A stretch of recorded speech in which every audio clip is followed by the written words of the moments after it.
Hello friends, स्वागत है हमारे यूट्यूब चैनल पे। एनसीईआरटी सार संग्रह में देखने वाले हम लोग मॉडर्न हिस्ट्री। इसके पहले एंशिएंट हिस्ट्री हो चुका है, मिडिएवल हिस्ट्री हो चुका है। आज हम लोग आधुनिक काल, मॉडर्न काल को स्टार्ट करने वाले हैं। चलिए इसे स्टार्ट करते हैं। इसके पहले सारा हो चुका है, प्लेलिस्ट में आप लोग को मिल जाएगा।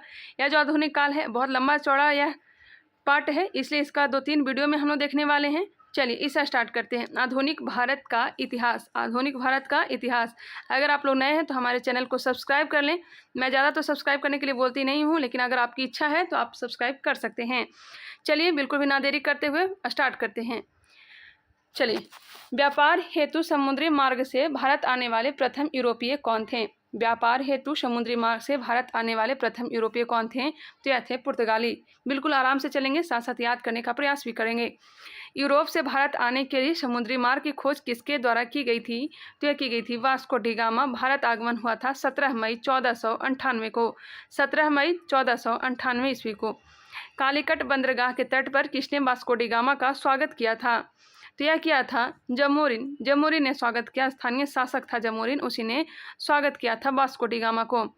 पुर्तगालियों ने भारत में सर्वप्रथम अपनी व्यापारिक कोठी फैक्ट्री कहाँ स्थापित की थी? पुर्तगालियों ने भारत में सर्वप्रथम अपनी व्यापारिक कोठी कहाँ स्थापित की थी? तो कोचीन में स्थापित की थी। पुर्तगाली उपनिवेश का प्रथम वायसराय भारत में कौन नियुक्त हुआ था? यह हुआ था फ्रांसिस्को द अल्मीडा 1505 ईस्वी में। भारत में तंबाकू की खेती एवं प्रिंटिंग प्रेस को प्रारंभ करने का श्रेय किसे जाता है? पुर्तगालियों को दिया जाता है। तंबाकू की खेती, प्रिंटिंग प्रेस और आलू की खेती किसकी देन है? तो पुर्तगालियों की देन है।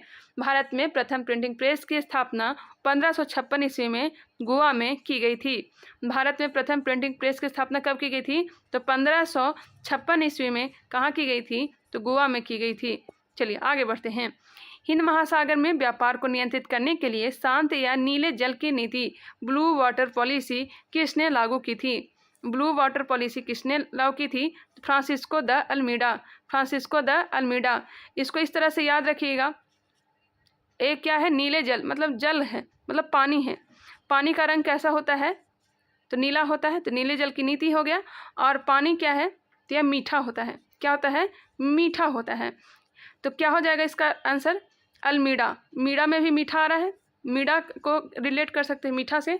तो पानी क्या है? मीठा है। नीले जल की नीति किसने लाई थी? तो फ्रांसिस्को द अल्मीडा ने। इस तरह से रिलेट करके इसे याद रखेंगे अगर याद रखना चाहें तो। मीडा मतलब मीठा, और जल किसकी नीति हो जाएगा? नीले जल की नीति फ्रांसिस्को द अल्मीडा। जहाँ पर मीडा देखिएगा वहाँ पर मीठा समझ करके टिक कर सकते हैं। चलिए आगे बढ़ते हैं। विभिन्न देशों के खोजकर्ता दिया गया है, खोजकर्ता और देश दिए गए हैं। वास्को डी गामा भारत की खोज की थी। कोलंबस ने अमेरिका की खोज की थी। कैप्टन जेम्स कुक ने ऑस्ट्रेलिया की खोज की थी। टेंशन ना लीजिए, एक बार फिर से मैं रिकॉल करवा दूंगी, एक बार देख लीजिए। तस्मान ने तस्मानिया एवं न्यूजीलैंड की खोज की थी। तस्मानिया एवं न्यूजीलैंड की खोज की थी। बार्थोलोमेव डियाज ने केप ऑफ गुड होप दक्षिण अफ्रीका की खोज की थी। केप ऑफ गुड होप एक रास्ता का नाम है, तो दक्षिण अफ्रीका से होकर के ही जाती है। चलिए एक बार फिर से देख लेते हैं। वास्को डी गामा ने भारत की खोज की। कोलंबस अमेरिका को। कैप्टन जेम्स कुक ने ऑस्ट्रेलिया की खोज की। तस्मानिया और न्यूजीलैंड की खोज की। वही Bartholomew Dias Cape of Good Hope की खोज की थी। चलिए आगे बढ़ते हैं। भारत में पुर्तगाली शक्ति का वास्तविक संस्थापक किसे माना जाता है? अल्बुकर्क को। किसे माना जाता है? अल्बुकर्क को। किस वायसराय के काल में गोवा को पुर्तगालियों का औपचारिक मुख्यालय बनाया गया? तो नीनो डी कुन्हा के समय काल में पुर्तगाली ने हिंद महासागर क्षेत्र में व्यापार पर नियंत्रण स्थापित करने के लिए कार्टेज आर्मेडा काफिला पद्धति प्रारंभ की थी। कार्टेज आर्मेडा काफिला पद्धति को प्रारंभ की थी। पुर्तगालियों के पश्चात भारत में व्यापार करने आए डच कहाँ के निवासी थे? पुर्तगाली के बाद भारत में कौन आए थे? तो डच आए थे। और कहाँ के निवासी थे? यह हॉलैंड के, वर्तमान के नीदरलैंड के यह क्या थे? तो व्यापारी थे। चलिए आगे बढ़ते हैं। यहाँ पे भारत में विदेशी कंपनियों का आगमन, कंपनी, देश, स्थापना, भारत में प्रथम फैक्ट्री, ये सारे के सारे दिया गया है। चलिए स्टार्ट करते हैं। पुर्तगाली ईस्ट इंडिया कंपनी, इसका नाम है एस्तादो द इंडिया। अंग्रेजी East India company, the governor and company of merchants of London trading into the East Indies. देख लीजिएगा एक बार फिर से आप लोग।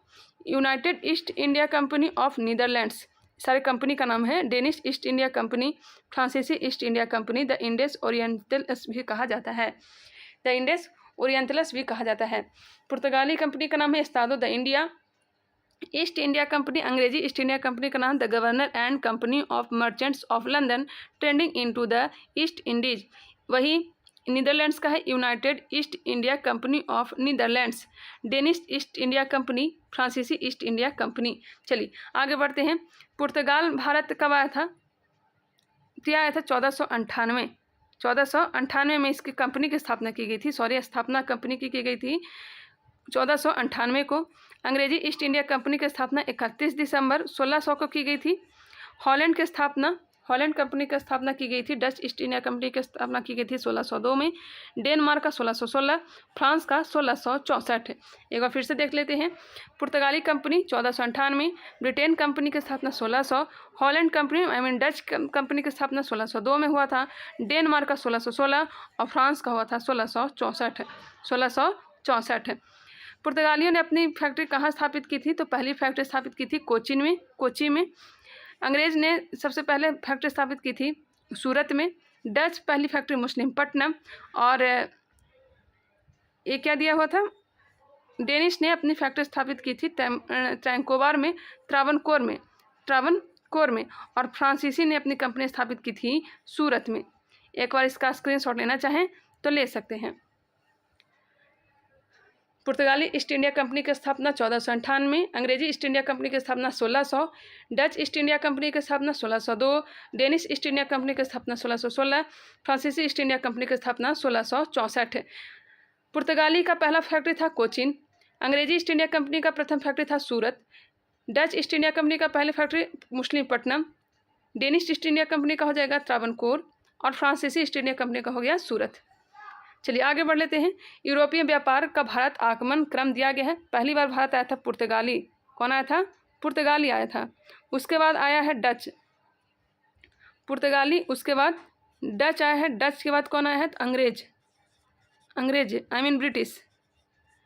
उसके बाद डेनिश 1616 में ही, डेनिश 1616 में इसकी कंपनी की स्थापना हुई थी। उसके बाद फ्रांसीसी और उसके बाद कौन आया था? तो स्वीडिश आया था। क्या आया था? स्वीडिश आया था। क्रम याद रखिएगा। यूरोपीय शक्तियों में भारत में पुर्तगाली कंपनी ने सर्वप्रथम 1498 ईस्वी में प्रवेश किया तथा भारत में सबसे अंत में 1961 में ही पुर्तगाली गए थे। सबसे पहले कौन आया? तो पुर्तगाली आया था 1498 में और सबसे लास्ट में भी गया पुर्तगाली ही 1461 ईस्वी में। चलिए आगे बढ़ते हैं। किस यूरोपीय शक्ति द्वारा भारत में मसालों के निर्यात पर स्थानों पर कपड़ों के निर्यात को प्राथमिकता दी गई? किस यूरोपीय शक्ति द्वारा भारत से मसालों के निर्यात के स्थान पर कपड़ों के निर्यात को प्राथमिकता दी गई? यह दी गई डच द्वारा। भारत के साथ व्यापार के लिए सर्वप्रथम संयुक्त पूंजी कंपनी किसने आरंभ की? तो आरंभ की थी डचों ने। वर्ष 1759 में बेदरा का युद्ध किन दो यूरोपीय शक्तियों के मध्य लड़ा गया था? बेदरा का युद्ध हुआ था डच एवं अंग्रेजों के बीच। इसमें अंग्रेज जीत जाते हैं, डच हार जाते हैं। और 1760 में होता है वांडीवास का युद्ध अंग्रेज एवं फ्रांसीसियों के बीच। लंदन में ब्रिटिश ईस्ट इंडिया कंपनी के गठन के समय भारत का सम्राट कौन था? तो यह अकबर था, क्योंकि पता है 1600 में स्थापना होती है और 1605 ईस्वी में अकबर की मृत्यु होती है। ब्रिटिश सम्राट जेम्स प्रथम का दूत बनकर भारत में व्यापारिक कोठियाँ स्थापित करने के उद्देश्य से जहांगीर के दरबार में आने वाला ब्रिटिश नागरिक कौन था? तो यह था कैप्टन हॉकिंस। कब आया था? 1608 ईस्वी में। ब्रिटिश ईस्ट इंडिया कंपनी द्वारा भारत में प्रथम अस्थायी कारखाना मुस्लिमपट्टनम में 1611 ईस्वी में तथा प्रथम अस्थायी कारखाना कहाँ खोली गई थी? तो 1613 ईस्वी में सूरत में स्थापित किया गया था। ईस्ट इंडिया कंपनी के किस अंग्रेज गवर्नर को औरंगजेब द्वारा भारत से निष्कासित किया गया? तो निष्कासित किया गया था सर जॉन चाइल्ड को। Sir John child. हैमिल्टन द्वारा सफल उपचार किए जाने के कारण किस मुगल बादशाह द्वारा ईस्ट इंडिया कंपनी के लिए वर्ष 1717 में महाधिकार पत्र जारी किया गया था? क्या जारी किया था? फर्रुख सियर के द्वारा। 1661 ईस्वी में इंग्लैंड के राजा चार्ल्स द्वितीय का विवाह पुर्तगाली राजकुमारी कैथरीन के साथ हुआ। चार्ल्स द्वितीय का विवाह किससे होता है? तो पुर्तगाली राजकुमारी कैथरीन के साथ। इस अवसर पर पुर्तगालियों ने चार्ल्स द्वितीय को दहेज के रूप में बम्बई द्वीप को प्रदान कर दिया। 1668 में चार्ल्स द्वितीय ने 10 पाउंड वार्षिक किराया लेकर, कितना? 10 पाउंड वार्षिक किराया लेकर बम्बई ईस्ट इंडिया कंपनी को दे दिया। चलिए आगे बढ़ते हैं। प्रमुख शहरों के संस्थापक दिया गया है, जैसे कि कलकत्ता के संस्थापक कौन था, तो जॉब चार्नक। कलकत्ता के संस्थापक जॉब चार्नक। मद्रास का संस्थापक फ्रांसिस डे। मद्रास का संस्थापक कौन है, तो फ्रांसिस डे। नई दिल्ली का एडविन लुटियंस व हर्बर्ट बेकर। एडविन लुटियंस व हर्बर्ट बेकर। बम्बई का संस्थापक था गेराल्ड ऑनगियर। गेराल्ड ऑनगियर। एक बार फिर से देखते हैं, Calcutta Job Charnock, Madras Francis Day, नई दिल्ली एडविन लुटियंस व हर्बर्ट बेकर, बम्बई के संस्थापक था गेराल्ड ऑनगियर। चलिए आगे बढ़ते हैं। यूरोपवासियों के लिए सर्वोत्तम सोरा और अफीम प्राप्ति का मुख्य क्षेत्र था। यूरोपवासियों के लिए सर्वोत्तम सोरा और अफीम प्राप्ति का मुख्य क्षेत्र कौन सा था, तो यह हो जाएगा बिहार। वर्ष 1664 में फ्रांसीसी कंपनी की स्थापना किसके प्रयासों से की गई थी, तो यह की गई थी कोलबर्ट के प्रयासों से की गई थी। फ्रांसीसी कंपनी की स्थापना किसके कार्यकाल में की गई थी, लुई 14वां के काल में की गई थी। फ्रैंक कैरो के द्वारा भारत में प्रथम फ्रांसीसी फैक्ट्री की स्थापना कहाँ की गई थी। फ्रैंक कैरो के द्वारा भारत में प्रथम फ्रांसीसी फैक्ट्री की स्थापना कहाँ की गई थी, तो यह सूरत में की गई थी 1668 ईस्वी में। नेक्स्ट है, फ्रांसीसी गवर्नर डुप्ले ने पहली बार भू क्षेत्र अर्जित करने के उद्देश्य से भारतीय राजाओं के विवादों में भाग लेने की नीति आरंभ की थी। फ्रांसीसी गवर्नर डुप्ले ने पहली बार भू क्षेत्र अर्जित करने के उद्देश्य से भारतीय राजाओं के विवादों में भाग लेने की नीति आरंभ की थी। फ्रांसीसी द्वारा फोर्ट लुई नामक किला कहाँ बनवाया गया। फ्रांसीसियों द्वारा फोर्ट लुई नामक किला कहाँ बनवाया गया, तो पांडिचेरी में। पांडिचेरी का प्रथम फ्रांसीसी गवर्नर कौन था, तो यह था फ्रांको मार्टिन था। पुर्तगाली को सॉली के स्थान पर किस अंग्रेज अधिकारी ने पराजित किया था। स्वाली होना चाहिए, स्वाली। पुर्तगालियों को स्वाली के स्थान पर किस अंग्रेज अधिकारी ने पराजित किया था, थॉमस बेस्ट ने। बांडीवास का युद्ध 1760 में हुआ था, किसके बीच, तो अंग्रेज और फ्रांस के बीच होता है, जिसमें फ्रांसीसी हार जाते हैं। कर्नाटक का युद्ध किनके मध्य लड़ा जाता है, तो यह लड़ा जाता है अंग्रेज एवं फ्रांस के बीच। एला सापला की संधि के तहत ही कर्नाटक का प्रथम युद्ध समाप्त होता है, और पांडिचेरी की संधि के तहत दूसरा और पेरिस की संधि के तहत तीसरा कर्नाटक युद्ध समाप्त होता है। प्रथम कर्नाटक युद्ध की संधि के माध्यम से समाप्त हुआ था, देखिए दिया गया, एला सापला की संधि के तहत प्रथम कर्नाटक युद्ध 1746 से 48 के बीच लड़ी गई थी। नेक्स्ट क्वेश्चन देखते हैं, यहाँ पे दिया गया है कर्नाटक युद्ध के बारे में। चलिए यहाँ पे देख लेते हैं। प्रथम कर्नाटक युद्ध हुआ था 1746 से 48 के बीच, बिल्कुल डेट याद रखेंगे, 1746 से 48 के बीच हुआ था। दूसरा हुआ था 1749 से लेकर के 54 के बीच, 1749 से लेकर के 54 तक। और तृतीय हुआ था 1756 से 1763, इसे सप्तवर्षीय युद्ध भी कहा जाता है। प्रथम कर्नाटक जो युद्ध हुआ था यह ऑस्ट्रेलिया के उत्तराधिकार का युद्ध हुआ था। ऑस्ट्रेलिया के उत्तराधिकार के लिए यह युद्ध लड़ा गया था। वही दूसरा हुआ था कर्नाटक के उत्तराधिकार का युद्ध, और सप्तवर्षीय युद्ध एवं औपचारिक कारण के कारण तीसरा कर्नाटक युद्ध हुआ था। वही संधि, प्रथम कर्नाटक युद्ध जो समाप्त हुआ था एला सापला की संधि, दूसरा समाप्त हुआ था पांडिचेरी की संधि, और तीसरा पेरिस की संधि। ट्रेक याद रखिएगा, ए पा पे, एला सापला की संधि, पांडिचेरी की संधि और पेरिस की संधि। पेरिस की संधि 1763 में हुआ था। पहली जो कर्नाटक युद्ध हुआ था यह अनिर्णित रहा था। द्वितीय हुआ था ब्रिटेन मजबूत स्थिति में था, और तीसरा में फ्रांस की पराजय हो जाती है। चलिए आगे बढ़ते हैं, स्क्रीनशॉट लेना चाहें तो ले सकते हैं। अंग्रेजी कंपनी का नाम governor and company of merchants of London trading into the East Indies रखा गया। अंग्रेजी कंपनी का नाम क्या रखा गया है, तो governor and company of merchants of London trading into the East Indies रखा गया है। अब हम लोग जानेंगे ईस्ट इंडिया कंपनी और बंगाल के नवाब के बारे में। ईस्ट इंडिया कंपनी और बंगाल के नवाब। मुगल सम्राट द्वारा स्वतंत्र रूप से नियुक्त बंगाल का अंतिम गवर्नर कौन था। मुगल सम्राट द्वारा स्वतंत्र रूप से नियुक्त बंगाल का अंतिम गवर्नर कौन था, तो यह था मुर्शिद कुली खां। 1717 से लेकर के 1727 ईस्वी तक, 1717 से लेकर के 1727 ईस्वी। मुर्शिद कुली खां ने अपनी राजधानी ढाका से कहाँ स्थापित की थी, तो स्थापित की थी मुर्शिदाबाद। बंगाल के किस गवर्नर ने यूरोपियों की तुलना मधुमक्खियों से की थी, अलीवर्दी खां ने। 20 जून 1756 को प्रसिद्ध ब्लैक होल की घटना बंगाल के किस नवाब के शासनकाल में हुआ था। कब हुआ था, तो 20 जून 1756 को सिराजुद्दौला के समय काल में। 9 फरवरी 1757 को अलीनगर की संधि किनके मध्य हुआ था? 9 फरवरी 1757 को अलीनगर की संधि रॉबर्ट क्लाइव एवं सिराजुद्दौला के बीच हुआ था। नेक्स्ट क्वेश्चन है, भारतवर्ष में ब्रिटिश साम्राज्य का संस्थापक लॉर्ड रॉबर्ट क्लाइव को माना जाता है। भारतवर्ष में ब्रिटिश साम्राज्य का संस्थापक लॉर्ड रॉबर्ट क्लाइव को माना जाता है, जिसने प्लासी के युद्ध 23 जून 1757 में बंगाल के नवाब सिराजुद्दौला को पराजित कर पहली बार भारत में ब्रिटिश संप्रभुत्व की नींव रखी थी। 23 जून 1757 को क्या हुआ था? प्लासी का युद्ध हुआ था। प्लासी के युद्ध के समय बंगाल के नवाब का सेनापति कौन था जिसने युद्ध में विश्वासघात किया? तय किया था मीर जाफर। प्लासी के युद्ध के समय मुगल बादशाह कौन था? तो यह था आलमगीर द्वितीय। गौर करिएगा, प्लासी के युद्ध हो रही है, ना कि बक्सर का युद्ध। प्लासी युद्ध के पश्चात बंगाल का नवाब कौन बना? तो मीर जाफर बना था। भारत में ब्रिटिश प्रभुत्व की शुरुआत किस युद्ध से मानी जाती है? तो मानी जाती है प्लासी के युद्ध 23 जून 1757। प्रमुख घटनाएं और उनकी तिथियां को देखेंगे।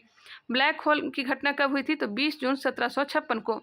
20 जून 1756 को। इसमें 146 अंग्रेजों को कैद कर दिया जाता है एक छोटा सा घर में, जिसमें सांस लेने के कारण क्या हो जाता है? 123 लोग मर जाते हैं और मात्र 23 लोग ही जीवित रहते हैं। ये ब्लैक होल की घटना कहलाती है। 20 जून 1756 को हुआ था। 20 जून 1756। अलीनगर की संधि 9 फरवरी 1757। प्लासी का युद्ध 23 जून 1757। बक्सर का युद्ध हुआ था 22 अक्टूबर 1764। इलाहाबाद की प्रथम संधि 12 अगस्त 1765। द्वितीय संधि हुआ था 16 अगस्त 1765। बनारस की संधि, मोस्ट इंपॉर्टेंट, बनारस की संधि 1773 को हुआ था। एक बार फिर से रिकॉल कर लेते हैं।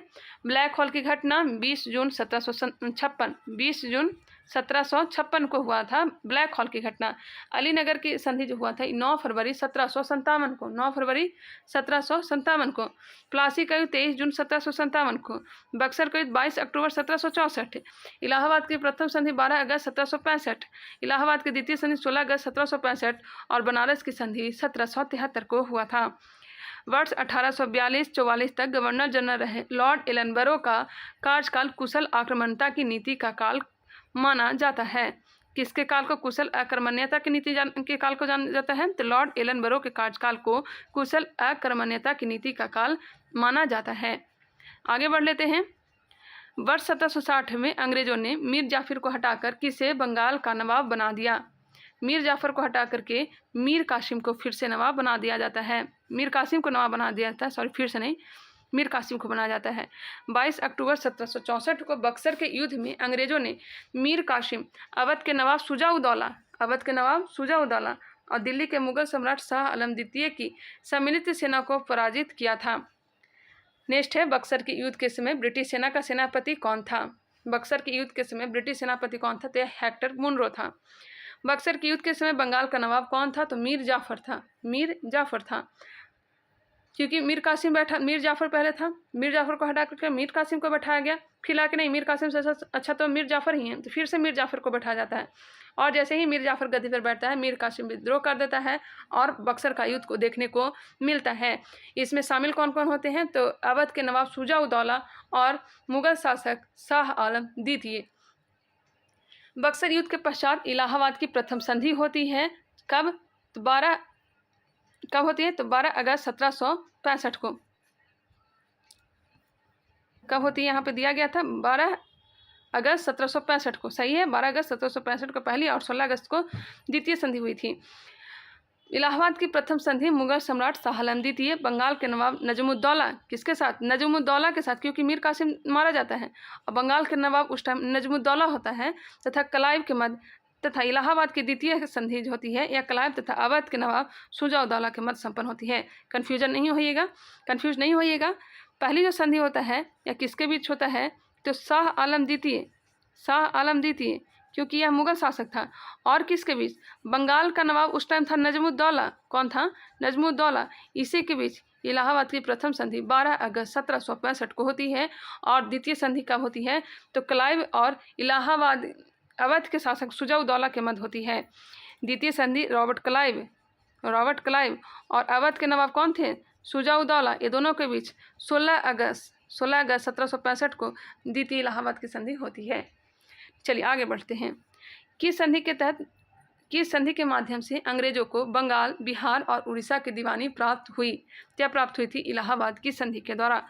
स्वर्ग से उत्पन्न सेनानायक किसे कहा गया? तो रॉबर्ट क्लाइव को कहा गया। इलाहाबाद की संधि के पश्चात बंगाल में द्वैत शासन की स्थापना किसके द्वारा की गई? तो रॉबर्ट क्लाइव के द्वारा 1765 ईस्वी में। उत्तर मुगलकालीन राज्यों के संस्थापक देख लेते हैं।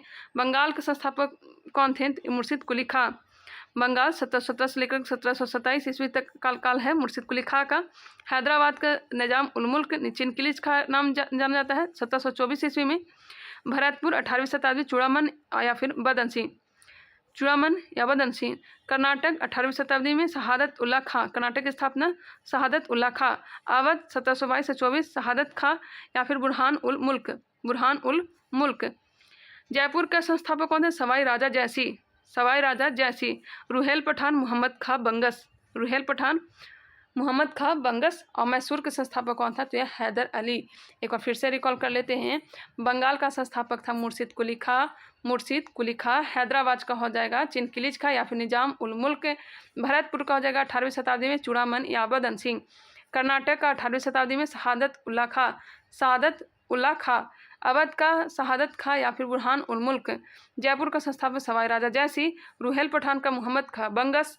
और मैसूर का संस्थापक हैदर अली था। चलिए आगे बढ़ते हैं। अब हम लोग जानेंगे क्षेत्रीय राज पंजाब एवं मैसूर के बारे में। क्षेत्रीय राज पंजाब एवं मैसूर के बारे में। सिख साम्राज्य का संस्थापक किसे माना जाता है? सिख साम्राज्य का संस्थापक किसे माना जाता है? तो यह माना जाता है महाराजा रणजीत सिंह को। सिख साम्राज्य का संस्थापक महाराजा रणजीत सिंह 1799 ईस्वी। महाराजा रणजीत सिंह किस मिशन से संबंधित है? शुक्र चकिया मिशन से। महाराजा रणजीत सिंह के राज की राजधानी कहाँ स्थित थी? तो लाहौर थी। कहाँ थी? लाहौर थी। महाराजा रणजीत सिंह ने सुप्रसिद्ध कोहिनूर हीरा किससे प्राप्त किया था? शाह शुजा से, शाह शुजा से। 25 अप्रैल 1809 को अमृतसर की संधि किनके मध्य संपन्न हुई? तो महाराजा रणजीत सिंह तथा अंग्रेजों के मध्य। 25 अप्रैल 1809 को क्या हुआ था? तो अमृतसर की संधि। महाराजा रणजीत सिंह एक धर्मनिरपेक्ष शासक थे, इसलिए उन्होंने कहा था कि ईश्वर की इच्छा थी कि मैं सब धर्मों को एक निगाह से देखूं, इसलिए उसने दूसरी आंख की रोशनी ले ली। किसने कहा था? तो महाराजा रणजीत सिंह ने कहा था कि ईश्वर की इच्छा थी कि मैं सब धर्मों को एक निगाह से देखूं, इसलिए उसने दूसरी आंख की रोशनी ले ली। आगे बढ़ते हैं। 1845 में प्रारंभ हुआ प्रथम आंग्ल सिख युद्ध के दौरान भारत का गवर्नर जनरल कौन था? 1845 में प्रथम आंग्ल सिख युद्ध हुआ था, उसमें गवर्नर जनरल कौन था? लॉर्ड हार्डिंग प्रथम था। प्रथम आंग्ल सिख युद्ध किस संधि द्वारा समाप्त हुआ? तो लाहौर की संधि के द्वारा। 1846 ईस्वी में लाहौर की संधि होती है, इसी संधि के द्वारा प्रथम आंग्ल सिख युद्ध समाप्त होता है। महाराजा रणजीत सिंह का उत्तराधिकारी कौन था? यह था खड़क सिंह। कौन था? खड़क सिंह था। यहाँ पे कुछ संधियाँ दिया गया है, उसे देखते हैं। पुरंदर की संधि, पुरंदर की संधि कब हुआ था? 1665 ईस्वी में। पुरंदर की संधि 1665 ईस्वी में। बड़गांव की संधि 1779 ईस्वी में। बड़गांव की संधि 1779 ईस्वी में। सालबाई की संधि 1782। देवगांव की संधि 1803। देवगांव की संधि 1803। सुरजी अंजन गांव की संधि हुआ था 1803 ईस्वी में। पूना की संधि हुआ था 1817 ईस्वी में। पूना की संधि 1817। लाहौर की संधि हुआ था 1846 और अमृतसर की संधि हुआ था 1809 ईस्वी में। एक बार फिर से देख लेते हैं।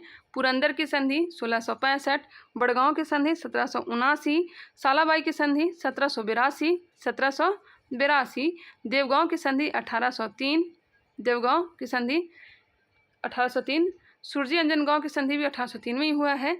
पूना की संधि 1817, लाहौर की संधि 1846 और अमृतसर की संधि हुआ था 1809 ईस्वी में। द्वितीय आंग्ल सिख युद्ध किस गवर्नर जनरल के कार्यकाल में हुआ? द्वितीय आंग्ल सिख युद्ध किस गवर्नर जनरल के कार्यकाल में हुआ था? तो लॉर्ड डलहौजी के काल में। 13 जनवरी 1849 को चिलियावाला युद्ध में अंग्रेजी सेना का नेतृत्व किसके द्वारा किया गया? यह किया था लॉर्ड गफ ने। 13 जनवरी 1849 को हुए चिलियावाला युद्ध में अंग्रेजी सेना का नेतृत्व किसके द्वारा किया गया? लॉर्ड गफ के द्वारा। सिख साम्राज्य का अंतिम शासक कौन था? यह था दलीप सिंह। वर्ष 1849 में हुए ब्रिटिश साम्राज्य में सिख साम्राज्य के विलय के दौरान भारत का गवर्नर जनरल कौन था? यह था लॉर्ड डलहौजी। लॉर्ड डलहौजी। स्वतंत्र राज्य के रूप में मैसूर की स्थापना किसके द्वारा स्थापित की गई? मैसूर की स्थापना हैदर अली के द्वारा। हैदर अली वही टीपू सुल्तान का पिता। यहाँ पे देखते हैं आंग्ल मैसूर संघर्ष। प्रथम आंग्ल मैसूर युद्ध हुआ था 1767 से 69 के बीच। 1767 से 69 के बीच, द्वितीय आंग्ल मैसूर युद्ध 1780 से 84, तृतीय हुआ था 1790 से, और चौथी आंग्ल मैसूर युद्ध हुआ था 1799 ईस्वी में। चौथा कब हुआ था? तो 1799 ईस्वी में। एक बार फिर से देख लेते हैं। प्रथम आंग्ल युद्ध हुआ था 1767 से 69, द्वितीय आंग्ल मैसूर युद्ध 80 से 84, 1790 से 92 तृतीय, और 1799 में चौथा हुआ था, जिसमें टीपू सुल्तान की क्या हो जाती है? मृत्यु हो जाती है। प्रथम आंग्ल मैसूर युद्ध के समय शासक कौन था? तो हैदर अली था, हैदर अली। और द्वितीय आंग्ल मैसूर युद्ध के दौरान ही हैदर अली की क्या हो जाती है? मृत्यु हो जाती है 1782 ईस्वी में ही। उसके बाद नेतृत्व कौन संभाल लेता है? टीपू सुल्तान। आगे बढ़ते हैं। तीसरा हुआ था 1790 से 92, और नेतृत्व किया था टीपू सुल्तान, और चौथा टीपू सुल्तान, जिसमें टीपू सुल्तान की मृत्यु हो जाती है। प्रथम आंग्ल मैसूर युद्ध के समय बंगाल का गवर्नर कौन था? तो लॉर्ड वेरेस्ट था। दूसरे में वॉरेन हेस्टिंग था, लॉर्ड वेरेस्ट और वॉरेन हेस्टिंग दूसरा में। तीसरा में कौन था? तो लॉर्ड कॉर्नवालिस। और चौथे में गवर्नर जनरल था लॉर्ड बिलेजली, लॉर्ड बिलेजली। 3 संधियां हुआ था, यह भी याद रखेंगे। प्रथम आंग्ल मैसूर युद्ध समाप्त हुआ था मद्रास या फिर मद्रास की संधि के द्वारा। प्रथम समाप्त हुआ था मद्रास की संधि, दूसरा हुआ था मंगलौर की संधि के तहत समाप्त, मंगलौर की संधि के तहत समाप्त, और तीसरा हुआ था श्रीरंगपट्टनम की संधि के तहत समाप्त। श्रीरंगपट्टनम, मद्रास, मंगलौर और श्रीरंगपट्टनम, मद्रास, मंगलौर, श्रीरंगपट्टनम की संधि के तहत तीनों संधियां समाप्त होती हैं। प्रथम मद्रास, एक ही में मत कर दीजिएगा, प्रथम मद्रास, दूसरा मंगलौर, तीसरा श्रीरंगपट्टनम, और चौथा में तो मृत्यु हो जाता है टीपू सुल्तान का, तो कोई संधि नहीं होता है, इसे मैसूर सहायक संधि होता है, मैसूर सहायक संधि। विशेष दिया गया है। प्रथम आंग्ल मैसूर युद्ध, हैदर अली दक्षिण भारत का प्रथम शासक था जो अंग्रेजों से पराजित नहीं हुआ था। हैदर अली की मृत्यु हो जाती है 1782 ईस्वी में, और टीपू सुल्तान के नेतृत्व में यह युद्ध आगे लड़ा जाता है। तीसरा, टीपू सुल्तान की स्थिति कमजोर हो गई थी, और चौथा, टीपू सुल्तान की मृत्यु। मैसूर में पुनः वाडियार वंश की स्थापना। अंग्रेजों ने वाडियार वंश के शासक से सहायक संधि की थी। किससे की थी? तो अंग्रेजों ने वाडियार वंश के शासक से सहायक संधि की थी। किसने सहायक संधि लाया था? तो लॉर्ड वेलेस्ली 1798 ईस्वी में। सिख साम्राज्य के महाराजा रणजीत सिंह की तुलना फ्रांसीसी यात्री विक्टर जाकमा ने नेपोलियन से किया है। रणजीत सिंह की तुलना किससे किया है? तो नेपोलियन से किया है। कौन? तो फ्रांसीसी यात्री विक्टर जाकमा ने, फ्रांसीसी यात्री विक्टर जाकमा। अब हम लोग देखेंगे ब्रिटिश राजनीतिक एवं प्रशासनिक नीतियाँ। ब्रिटिश राजनीतिक एवं प्रशासनिक नीतियाँ। फर्स्ट है, अंग्रेजों का भारत पर वास्तविक नियंत्रण कब प्रारंभ हुआ? अंग्रेजों का भारत पर वास्तविक राजनीतिक नियंत्रण कब प्रारंभ हुआ? तय हुआ था इलाहाबाद की संधि के द्वारा, इलाहाबाद की संधि के द्वारा। बंगाल में द्वैध शासन किसके द्वारा लागू किया गया? तो लॉर्ड क्लाइव के द्वारा, लॉर्ड क्लाइव के द्वारा। वर्ष 1782 ईस्वी में किस गवर्नर ने द्वैध शासन को समाप्त कर दिया? तो समाप्त कर दिया था वॉरेन हेस्टिंग को, वॉरेन हेस्टिंग ने समाप्त कर दिया था। 1772 ईस्वी में लाया किसने था? तो रॉबर्ट क्लाइव 1765। भारत में न्यायिक सेवा का जन्मदाता किसे माना जाता है? तो न्यायिक सेवा का जन्मदाता वॉरेन हेस्टिंग को माना जाता है। न्यायिक सेवा का जन्मदाता वॉरेन हेस्टिंग को माना जाता है। देख लीजिएगा, वॉरेन हेस्टिंग के कार्यकाल में रेगुलेटिंग एक्ट 1773 के अंतर्गत 1774 में कलकत्ता में सुप्रीम कोर्ट की स्थापना की गई थी। इसके प्रथम मुख्य न्यायाधीश कौन थे? तो सर एलिजा इम्पे थे। भारत में पुलिस सेवा एवं सिविल सेवा का जन्मदाता किसे माना जाता है? लॉर्ड कॉर्नवालिस को। वर्ष 1863 में प्रथम भारतीय ICS अधिकारी बनने का गौरव किसे प्राप्त हुआ? सत्येंद्र नाथ टैगोर को। ब्रिटिश भारत में लोक सेवा संबंधी आयोग, ब्रिटिश भारत में लोक सेवा संबंधी आयोग। देखते हैं एचिसन आयोग कब आया था? तो 1886। एचिसन आयोग कब आया था? तो 1886, गवर्नर जनरल लॉर्ड डफरिन के समय। इस्लिंगटन आयोग आया था 1912 में, लॉर्ड हार्डिंग द्वितीय के समय। और ली आयोग आया था 1923, लॉर्ड रीडिंग के समय। ली आयोग 1923, इस्लिंगटन आयोग 1912, एचिसन आयोग 1886 लॉर्ड डफरिन के समय। एचिसन आयोग आया था, इस्लिंगटन आयोग आया था लॉर्ड हार्डिंग द्वितीय के समय, और ली आयोग आया था लॉर्ड रीडिंग के समय। भारत सरकार अधिनियम 1935 के अंतर्गत संघीय लोक सेवा आयोग के गठन का प्रावधान किस आयोग के सुझाव पर किया गया था? क्या किया गया था? ली आयोग के सुझाव पर। भूमि सुधार के उद्देश्य से भारत में अस्थायी बंदोबस्त प्रणाली किसके द्वारा लागू की गई? Lord Cornwallis. अस्थायी बंदोबस्त कब लाया गया था? बताइएगा, अस्थायी बंदोबस्त कब लाया गया था? 1793 में। भारत में साम्राज्य विस्तार के उद्देश्य से सहायक संधि प्रणाली की शुरुआत किसके द्वारा की गई? लॉर्ड वेलेस्ली के द्वारा 1798 ईस्वी में। सहायक संधि स्वीकार करने वाला प्रथम राज्य कौन था? तो यह हैदराबाद का निजाम था। 1798 ईस्वी में स्वीकार कर लिया था। व्यक्तिगत का सिद्धांत या राज हड़प नीति को किसके द्वारा लागू किया गया था? तो लॉर्ड डलहौजी के द्वारा। 1849 ईस्वी में ब्रिटिश शासन में पंजाब का विलय हुआ। कब हुआ था? तो 1849 ईस्वी में। किसके समय? लॉर्ड डलहौजी के समय। लॉर्ड डलहौजी का गवर्नर जनरल का पद है 1848 से लेकर के 1856 ईस्वी तक का।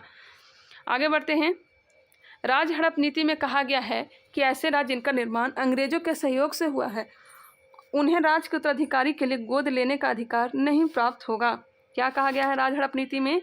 ऐसे राज्य जिनका निर्माण अंग्रेजों के सहयोग से हुआ है उन्हें राज के उत्तराधिकारी के लिए गोद लेने का अधिकार नहीं प्राप्त होगा। किस रिपोर्ट के आधार पर डलहौजी ने अवध का अधिग्रहण किया? या आउटरम के रिपोर्ट के आधार पर?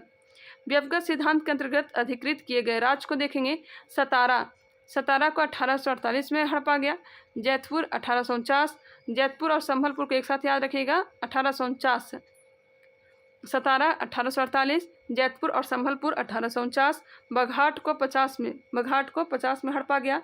उदयपुर को 1852 में हड़पा गया। झांसी को 1853 और नागपुर को 1854 और अवध को कुशासन के रूप में 1856 में हड़पा गया। एक बार फिर से रिकॉल कर लेंगे। सतारा 1848, जैतपुर संभलपुर को 1849, बघाट को 1850, उदयपुर को 1852, झांसी को 1853, नागपुर को 1854 और 1856 में अवध को विलय कर लिया गया, हड़प लिया गया। चतुराईपूर्ण निष्क्रियता की नीति किससे संबंधित है? चतुराईपूर्ण निष्क्रियता की नीति किससे संबंधित है? तो जॉन लॉरेंस से।